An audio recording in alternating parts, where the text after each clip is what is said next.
Are you already registered?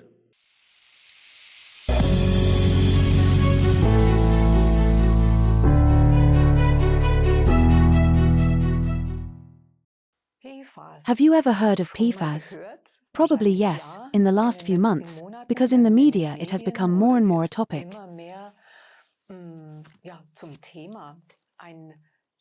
It is also called a century poison, or we have also called it that in the title of the program. First of all, welcome, dear viewers, to our today's program in the format of Natural Medicine. PFAS is our topic in this program, and for that I have an exciting and very competent interlocutor, Dr. Harald Burgard, specialist in internal medicine. He will tell us a little bit about it now, so that we understand where this poison is in, where it comes from, what it does to us. And yes, unfortunately, it is also frighteningly likely that it could also be proven in you, in me, actually in all of us. But we will learn more about this in the conversation. Stay tuned, see you soon.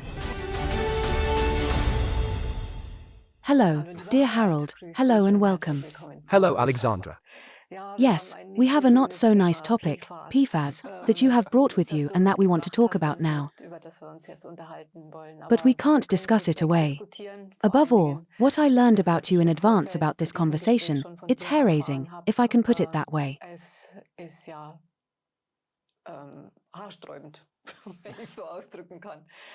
So maybe you can explain to us a little more about PFAS, that century poison, who has not heard of it yet, so that we get an insight into what and why it is so problematic.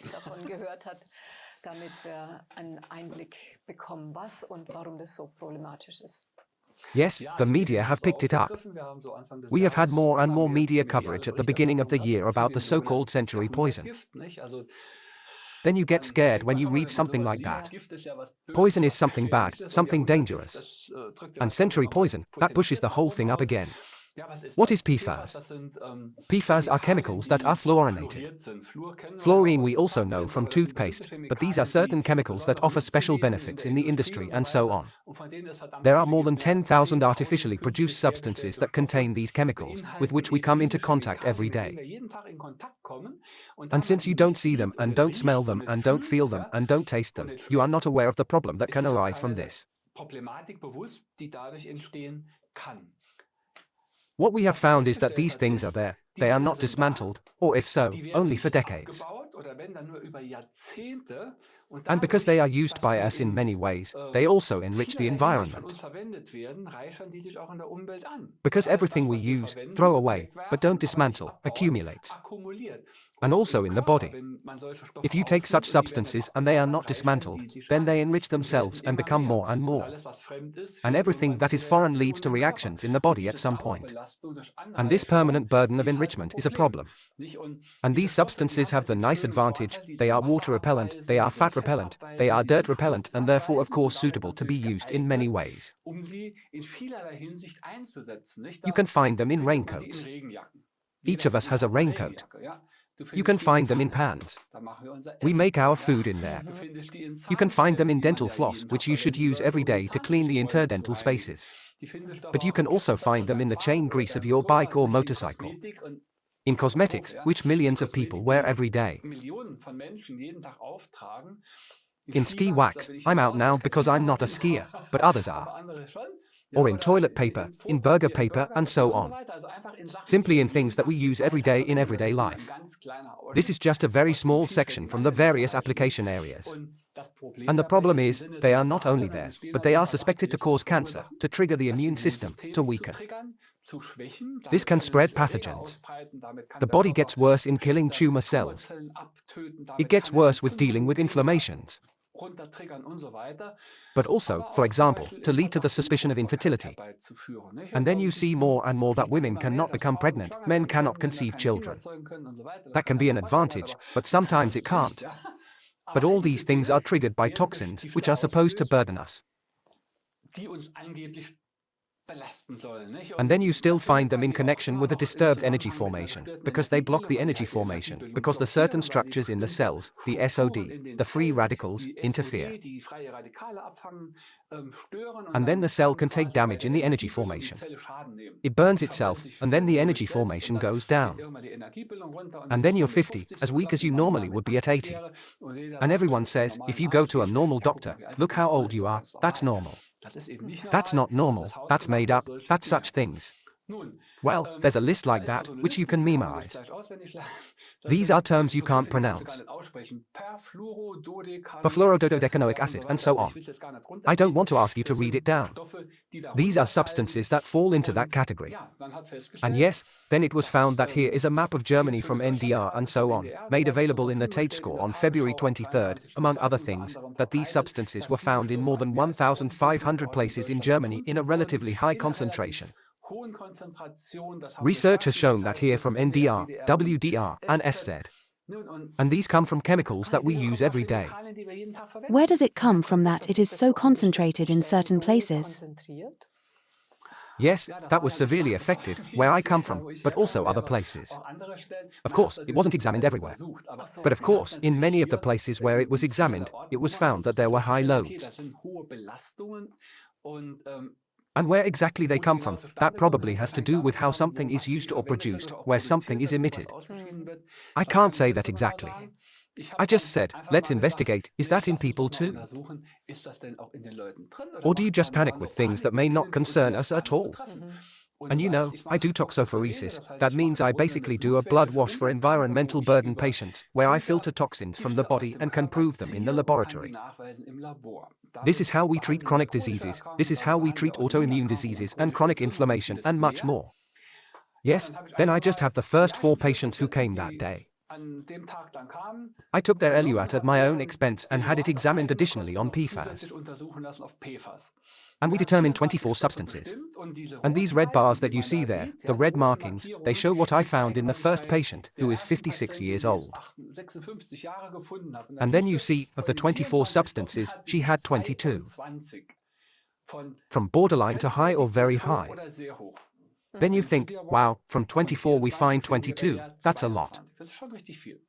Then the second patient, 38 or something, you can recognize it. These red bars here also show, there we have 3, 6, 9, 12, 14 substances from 24 found. The third patient, he had 20 of 24, partly very high.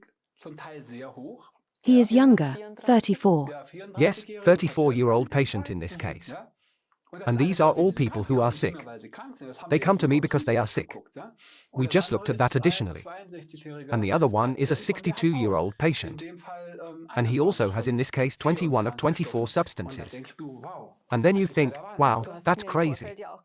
You told me in advance that this was not random sampling, and where you could say that it was now coincidental that you found 4 who simply did have such a high load. But you just said, now I want to know exactly. And I'll take 4 or more now. I did more research. I just took the 4 samples. They all had that in high quantity. And I don't want to introduce 20 people here now, but I found it exciting. I just said on the day, here come the first 4 elevators that we do today. We send them additionally to the lab, see what we get. And I was curious, because I myself did not expect that this is actually so much, that it is so widespread. And you can imagine, these are 24 substances, we found 18, 20, 22 substances in the people, plus all the other things that we otherwise would have found anyway, lacquer, paints and so on. And then of course you are not surprised that the people are sick. Now we have pulled it out and found it. And these are things, I really put my ears to it. I thought, wow, century poison, that may not be so exaggerated. How is it with people who are now first visible or noticeable, have no problems, no health problems? Have you ever examined yourself? I have examined myself a few times, but not on PFAS. I've had a lot of apheresis done, but that's a long time ago. We always have patients who come to prevention, who say, let's see what's in there before I get sick. There you will also find things, but usually not as many as those who are already sick. And if you then ask yourself, why do you get sick at all? Is that important at all? Then the first question is, how does the stuff get into us? We eat and then find in vegetables, in salad, in drinking water or wherever, toxins that have been stored there for years, microplastic hormones from drinking water and everything else. We breathe car exhaust gases, combustion residues, tire abrasion, NO gases and whatever. These are things that one stores in, and the other does not. They just don't work. Or you smoke or drink a lot. Alcohol in moderation is all wonderful, but too much also makes people sick. Lack of exercise, wrong food, fast food, stress, these are all factors why you get sick. We have already discussed then there are people who exclude everything, that's wonderful, but 10 to 50% of people have disorders in the different detoxifying enzymes.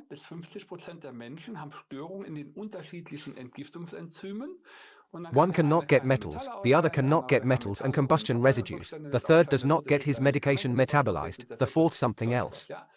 If you have a disorder in detoxification, you store the stuff. We have already talked about it in the intermediate conversations why this is so, because it was never necessary, you told me. That's why the body had these abilities. In the Neanderthal times, the body had to exclude what was important to it. Urea, uric acid, and so on. At some point, the invention of the steam engine came and then the industrialization started. Then we suddenly started to burn fossil things and release substances or took aluminum out of the earth and released it via electrolysis. Then it was smeared under the armpit. These are all things that the body still has to detoxify. But for that, it had no equipment and never had to do it. Now the body is faced with a situation that it has to detoxify modern things. Not everyone can do that. And those who cannot do that and still catch a lot of the stuff, they get sick over time. A part is excluded and a part stays in the body. And holding times determine how quickly such a thing is dismantled. For example, if I take lead, which we had as an additive in gasoline for decades, you breathe it in. Then it stores instead of calcium in the bones, for example. The body dismantles it in half within 50 years.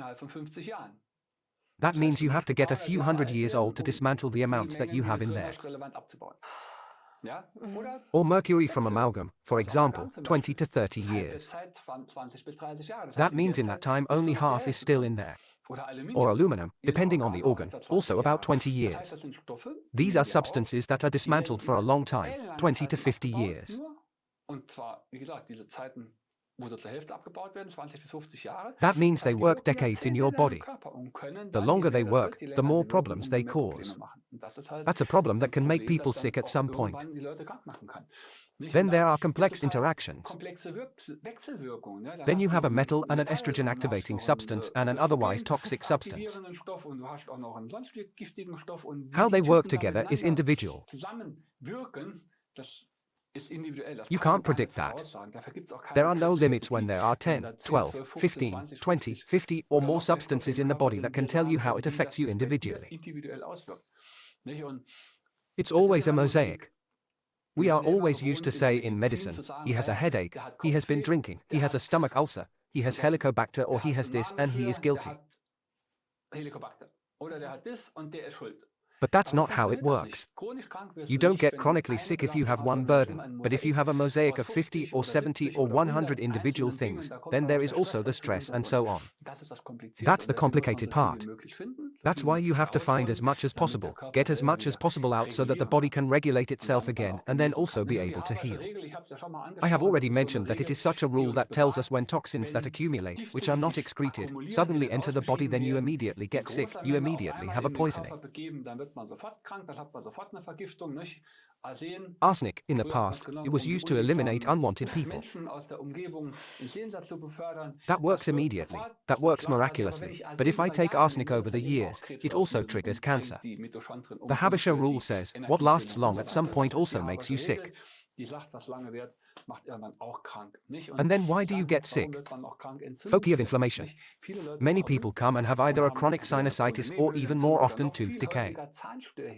They don't feel it, they don't hurt, but they also make you sick. They block the defense, they block the healing, they block the attack against pathogens, they pour toxins into the body, the inflammations rise. These are all things you have to look for. You have to get rid of them, so that people can get healthy again, so that their immune system can act freely again, so that the regulation, the defense of pathogens, the tolerance of toxins is rebuilt again, so that the body says, okay, with this I can deal. That's what you see here, the side cavities, dental foci, tonsils, that's all things. Sometimes people come who don't even know that they permanently have streptococcus here. They have a high ASL titer, they have streptococcus that we find in the stool because there's something going on up there. Then I have to look for the stove, I have to turn it off. That's not one cause, it's always a mix of many things. That's what makes people sick, not just one thing. Then chronic inflammation arises. The worst thing about chronic inflammation is that they are silent, they run under the radar. An acute inflammation, you notice it, then the thumb knocks, then the gallbladder is inflamed, then you call the emergency room because you have so much pain. But with chronic inflammation nothing happens. You don't notice it and at some point you get a heart attack and then you say, yes, that came like lightning. No, that has developed for decades, and if you had looked at it 10 years ago, you would have seen what could happen. So whether the body is silent or perceptible is then constantly on alert with an inflammation? There is permanent defense, there is permanent consumption of inflammation cells, there is permanent all sort of things. We have known in conventional medicine for a long time that chronic inflammation has consequences. One of them is the vessel calcification with a heart attack, a stroke. With a stroke or a heart attack, tissue is also destroyed, organs are also damaged. Then with all physical and social consequences. People can no longer do sports, they can no longer speak, they can no longer move, they sit in a wheelchair. These are already life-threatening things that happen there that can throw a whole life plan overboard. Or very often diabetes mellitus. When a chronic inflammation is there, chronic inflammation always leads to the body pouring out more cortisone as an anti-inflammatory hormone to suppress the inflammation. Everyone knows, if I give cortisone, the sugar goes up, the sugar level goes up, more insulin has to be formed so that the sugar level goes down again. But if too much insulin is formed permanently, then the cells say, thank you, I don't want any more and become resistant. It's like someone permanently rings your bell. At the 5th time I don't go to the door anymore and say, come on, let the bell ring, I don't feel like it anymore. The cells that open on insulin and then let sugar in so that it sinks into the blood become resistant at some point. Then you suddenly become demented because no more sugar arrives in the head. The brain needs about 100 grams a day and the insulin resistance often even hits the brain first. Or you become weak muscularly because the muscles don't open up anymore and no sugar comes in or fattened in the liver. Or the nerves, they don't like to be inlaid in sugar all day long, they are disturbed. This is called polyneuropathy. Eye disease, Alzheimer's is also called type 3 diabetes. Another recognized consequence of chronic inflammation in conventional medicine is cancer. Another consequence of chronic inflammation is neurodegeneration. When there is inflammation in the body, it always hits the brain, the microglia, the inflammatory cells in the brain are activated, and then we also find increasing numbers of Alzheimer's patients, of Parkinson's, of MS, also younger people. These are the consequences of chronic inflammation.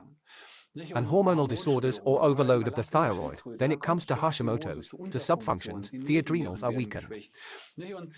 Another consequence is when chronic inflammation is there, then the fat burning, beta oxidation, is reduced. And if you can't burn fat, then you're fat. Then overweight occurs, a fatty liver emerges and in turn inflammation occurs, then diabetes can occur again, all the inflammation is increased and so on and so forth. So it's a circle like crazy, a vicious circle that can arise there. And chronic pain, that's another thing. The consequences of chronic inflammation are often chronic pain. There are certain metals that release pain, there are certain pathogens that release pain, but inflammation always triggers the pain receptors. And then people have pain, and that is often difficult to treat. And if someone constantly has pain, then everyone knows, then the quality of life is at the bottom. These are the consequences of chronic inflammation or autoimmune diseases. Chronic inflammation can trigger autoimmune diseases, they can worsen them, they can entertain them, they can prevent them from going away. That's why it's so important to treat these things. Or the mood, the depression. People with chronic inflammation have a much higher risk, this is published in scientific publications, they have a higher risk of getting sick in depression, and many people with chronic inflammation also tell us about brain fog, about mind disorders. Why? Because the inflammation in the brain also increase. And if you see something like that and know that people are burdened with it, then you have to eliminate the causes from my point of view. And it's not about relaxing or going for a walk or changing your diet, that's great, that's all helpful. But if I have causes that cause chronic inflammation, I have to prove in a holistic system where the inflammation is, how do they show up in the blood, how do they show up in the stool, where are the hot spots, how can I treat them, what's wrong with the intestine, I have to take the toxic metals out, the environmental toxins, you can do that with Toxopheresis, with a blood wash, where you pull the stuff out, with the filling of deficiency symptoms, and so on. So I've been working for 20 years with concepts that are getting better and better with high-tech medicine, but where we find such chronic inflammation and can treat it so that people still have a chance to get out of the problem, both when they are sick, but also preventively, because as I said, you don't notice everything. I always like to compare it to a house fire.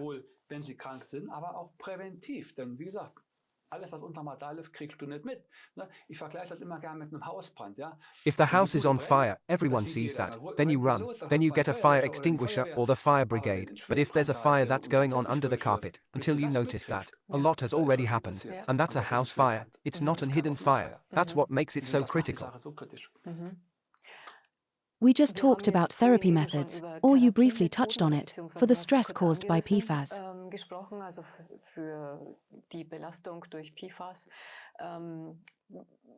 You have one now, I don't want to go ahead, but how is it treated in classical medicine? Not at all. In classical medicine, we don't look at these things and we don't treat them.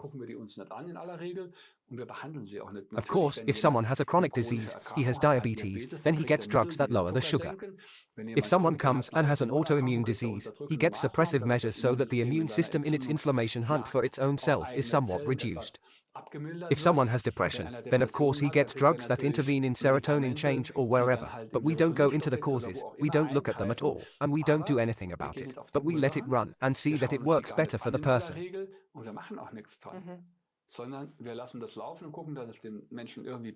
If someone has a heart attack, he gets a stent or bypass or blood pressure lowering measures.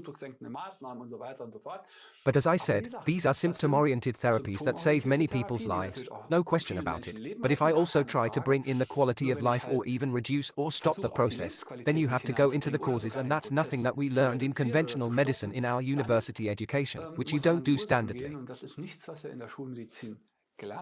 In unseren universitären Ausbildungen, was man auch nicht standardmäßig macht. I know your concept because we have already talked a few times. And I think it's great because you're someone who says I have to look at people in a holistic way, and it's usually not just one therapy form that is used, but it's a combination of many, and you can't say that standardly. If this is a problem, then this concept comes, and if this comes, then that concept comes. But it's really a very individual combination, and I think that's strong, and that's the only thing I see as the only solution as a layman or as an outsider. Kombination. Das finde ich stark, und nur das sehe auch ich als einzige Lösung, als Laie oder als Außenstehender. But you have such a focus where you say with this option, the Toxopheresis, we really have a tool in our hands to treat the PFAS. Die Toxopherese, da haben wir wirklich ein Werkzeug in der Hand, das PFAS zu bearbeiten oder behandeln. Yes, to just pull out PFAS.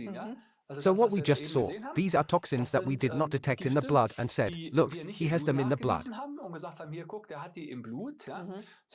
But we have in the context of a blood wash for other reasons, because the people came because of chronic diseases. Pulled out toxins and then see the color, lacquer, all kinds of things in there, but we also looked at the PFAS and then saw, oh dear God, he has 22 out of 24 PFAS also in the eluate, that means we can also pull them out.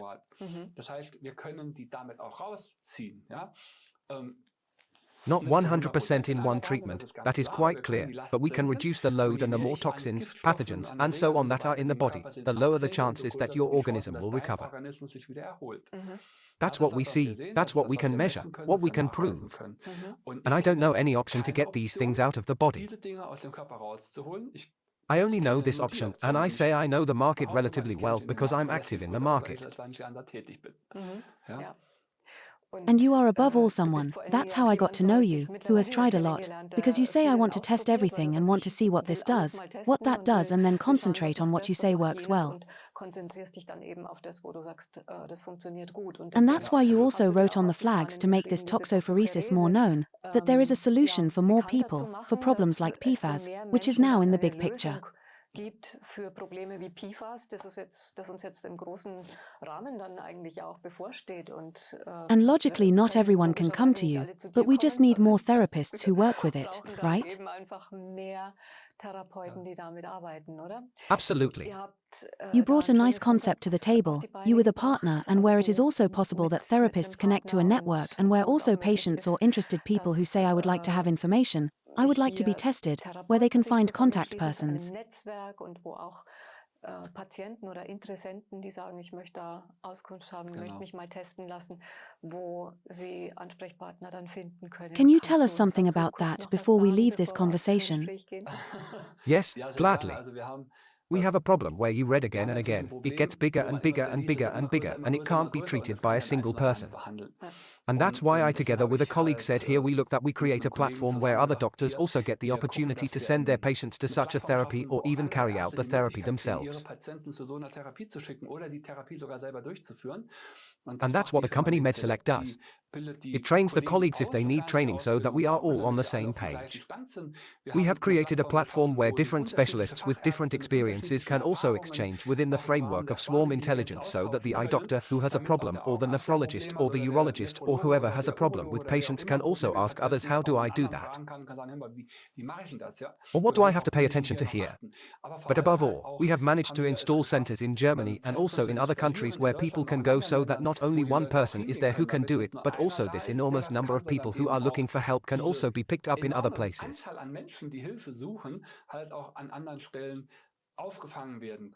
And they can get in touch, and we can see if there is time and if we are able to address the problem and treat it.